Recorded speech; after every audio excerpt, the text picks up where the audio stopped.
गर्भपात व कुटुंब कल्याण केंद्र तसेच प्रसूतिगृहात कुठलीही परवानगी नसताना तब्बल 7 वर्ष केंद्र चालवणाऱ्या अंजनगाव सुर्जी येथील संजीवनी मॅटर्निटी हॉस्पिटल नर्सिंग संचालकाविरुद्ध सोमवारी अंजनगाव सुर्जी पोलीस स्टेशन येथे गुन्हा दाखल झाला।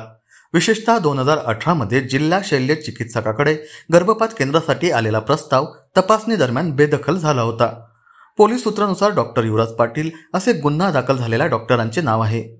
ग्रामीण रुग्णालयाच्या वैद्यकीय अधीक्षक डॉक्टर अमोल नालाट यांनी 26 जून रोजी जिल्हा नियंत्रण पथकाने संजीवनी हॉस्पिटल येथे धाड सत्र केले होते। सोनोग्राफी केंद्राची कागदपत्रे तपासली। यावेळी पथकाला कागदपत्रात अनियमितता दिसून आली। एवढेच नाही तर जिल्हा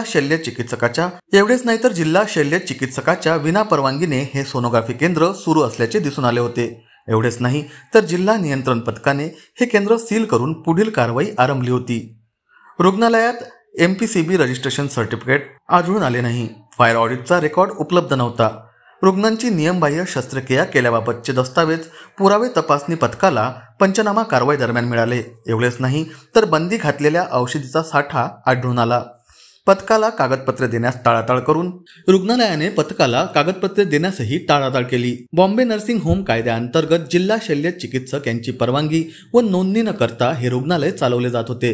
पथकाने प्रमाणपत्राची विचारणा केली असता ते उपलब्ध करून दिले नाहीत। रुग्णालयाची नोंदणी केली नाही। वैद्यकीय गर्भपात करणाऱ्या डॉक्टर यांची शैक्षणिक अर्हता व मान्यताबाबतचे कागदपत्र तपासण्याकरिता प्रमाणपत्र पडताळणीसाठी उपलब्ध करण्यात आलेले नाही।